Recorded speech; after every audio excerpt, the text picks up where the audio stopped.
Afin de participer activement à la mise en œuvre du plan d'agriculture durable, l'Association des producteurs de fraises et framboises du Québec, en collaboration avec l'IRDA, s'est engagée à réaliser des actions visant le transfert de connaissances, l'accompagnement, la sensibilisation et la formation auprès des producteurs et productrices de fraises et framboises du Québec pour les aider à optimiser la gestion de l'eau. Au courant des 2 dernières années, un diagnostic global de l'eau a été fait sur chaque entreprise. De ce diagnostic aura découlé de nombreuses propositions visant à promouvoir la gestion optimale de l'eau à la ferme. Cette capsule est la première de la série qui récapitulera les résultats les plus marquants. Au fil des épisodes, les principaux résultats issus des diagnostics seront traités de manière thématique. De plus, les enjeux communs de la gestion de l'eau et les actions concrètes mises en place seront également présentés. Aujourd'hui, pour débuter la série, nous discutons de l'enjeu de l'approvisionnement en eau.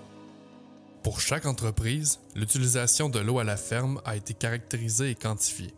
L'eau est principalement utilisée pour l'abreuvement des animaux, le lavage des produits agricoles, l'hébergement de la main-d'œuvre, la pulvérisation des traitements phytosanitaires et évidemment l'irrigation des cultures incluant la protection contre le gel. Selon les données recueillies, l'irrigation incluant la protection contre le gel accapare en moyenne 96% des besoins en eau à la ferme. Pour combler l'ensemble des besoins en eau à la ferme, les entreprises doivent avoir accès à l'eau.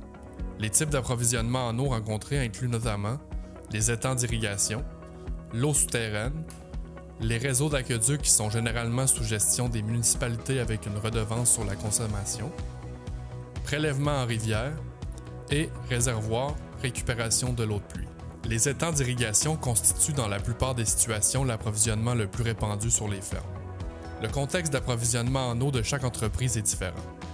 Bien que plusieurs entreprises n'expriment pas directement que l'approvisionnement en eau soit un enjeu majeur, l'enjeu est bel et bien présent pour bon nombre d'entre elles. Jonathan Gadebois de la ferme Gadebois nous avait déjà mentionné que l'approvisionnement en eau était un enjeu majeur pour son entreprise. Nous avons rencontré à nouveau Jonathan pour en discuter plus en profondeur. Afin de commencer en douceur, on a demandé à Jonathan quel est votre type d'approvisionnement en eau à la ferme.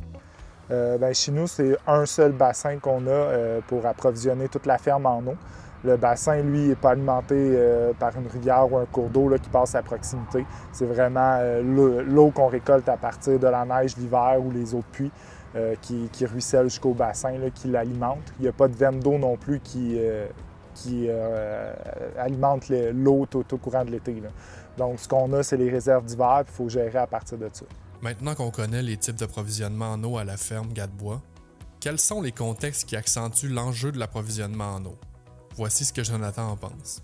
C'est sûr qu'avec les changements climatiques qu'on vit actuellement, on a souvent des printemps un peu plus hâtifs. On est dans le sud de Montréal, donc nos fraises arrivent quand même tôt, les fleurs aussi. Donc, les années où est-ce qu'on voit des plus grandes problématiques en approvisionnement en eau, c'est quand on a une grosse période de gel au printemps, où est-ce qu'on irrigue pour protéger les fleurs qui sont présentes ou les fruits, puis quand c'est suivi d'une sécheresse durant l'été. Donc, quand on rencontre ces 2 facteurs-là, c'est difficile d'avoir suffisamment d'eau. Ironiquement, l'an dernier, c'était le cas. On est parti l'année avec beaucoup de gel au début, au printemps. Il a fallu irriguer à plusieurs reprises. Puis au début juin, pendant notre récolte, il y a eu un début de sécheresse qui est arrivé. Puis on arrivait à la fin, au courant de la production, il fallait irriguer des champs qui s'en venaient en production, décider est-ce qu'on prolonge un peu nos récoltes puis nos champs les irriguant ou est-ce qu'on favorise des champs qui vont s'en venir en production. Il fallait faire des choix jusqu'à temps qu'il vienne le déluge de juillet. Ouais, donc, on est rendu fin juin, début juillet, les temps étaient pratiquement à sec. On se demandait comment on allait passer l'été. Heureusement, d'une certaine manière, il y a eu assez d'eau le reste de l'été pour couvrir nos besoins. Maintenant, on voudrait savoir quelles sont les stratégies mises en place pour diminuer l'enjeu de l'approvisionnement en eau.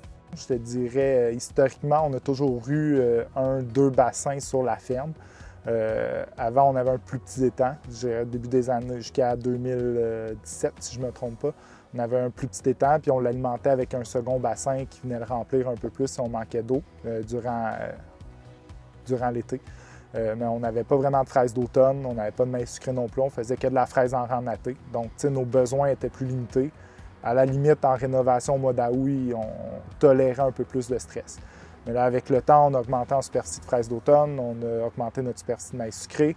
On a fait certaines études là, avec des ingénieurs pour voir c'était quoi nos besoins en eau réelle, c'était quoi nos solutions. Puis on a décidé d'agrandir l'étang pour avoir suffisamment d'eau pour couvrir un nombre d'irrigations au printemps puis certains nombres d'irrigations pendant l'été. Fait qu'à partir de là, on sait qu'on est capable de gérer notre fraise d'automne, fraise d'été avec l'eau qu'on a. Malheureusement, on n'a pas une capacité. Il fallait un trop grand bassin pour pouvoir irriguer le maïs sucré si jamais il y avait des sécheresses.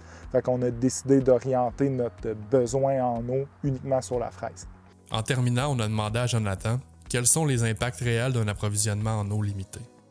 L'impact, c'est qu'on ne va pas maximiser l'ensemble du potentiel dans le maïs sucré, là, parce qu'il y a des années où est-ce qu'on connaît des sécheresses, le maïs va sécher.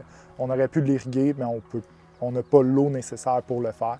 Ou il y a d'autres années, c'est rare que ça arrive pour le gel, mais c'est plus pour quand on est en rénovation dans la fraise en ramaté ou en implantation, bien, on veut économiser l'eau, donc on tolère des stress plus grands. Donc la plante, son développement et son potentiel va peut-être être affecté. Là. Il n'est pas mesuré ce qu'on perd, mais on sait qu'on n'est pas au maximum du potentiel à ce moment-là.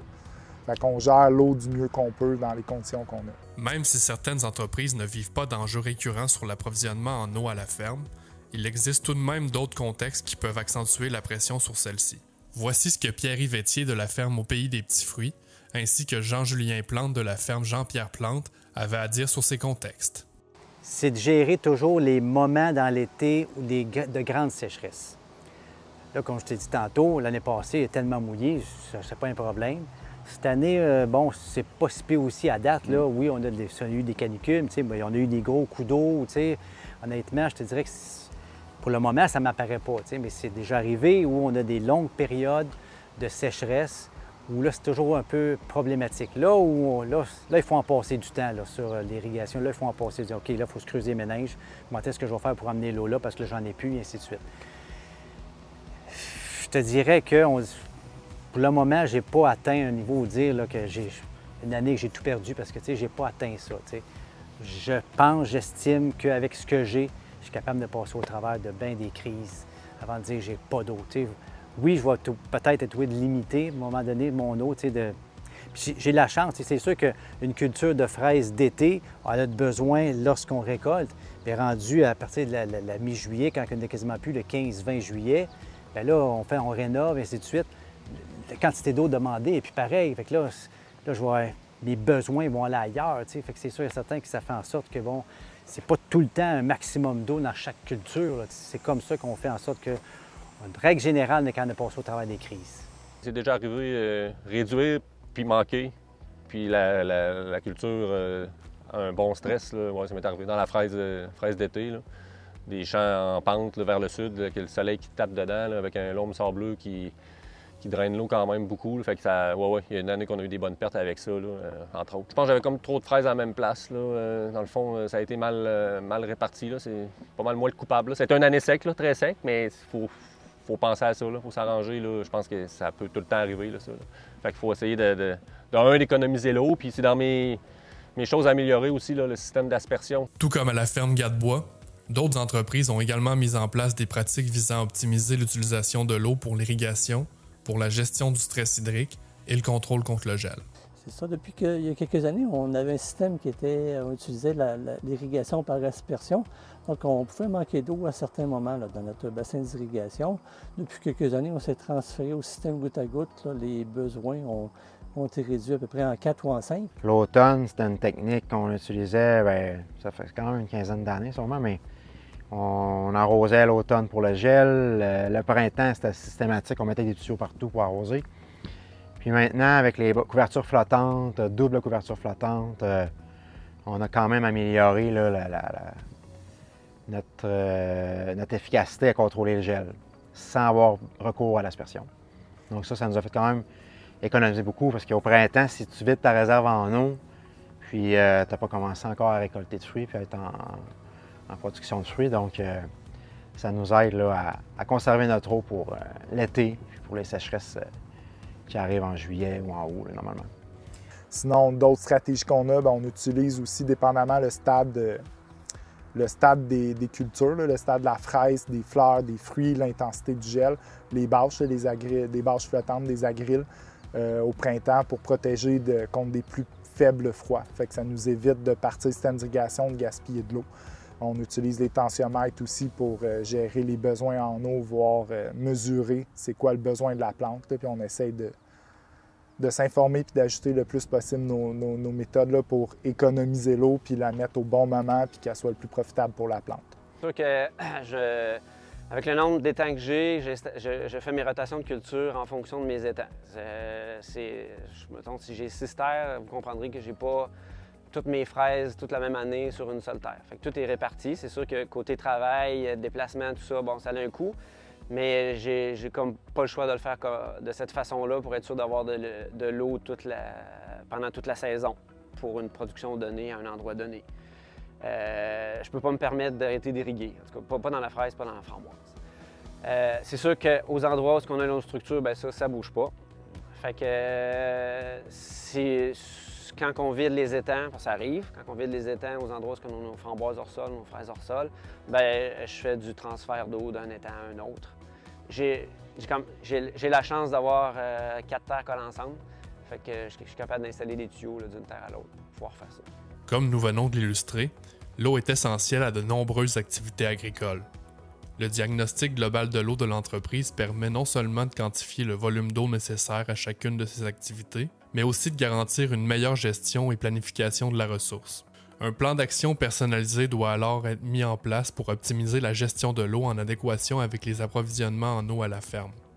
Ultimement, cet exercice permet de définir le degré de vulnérabilité au déficit hydrique qu'une entreprise est exposée, tant à court terme que dans une perspective de climat en évolution.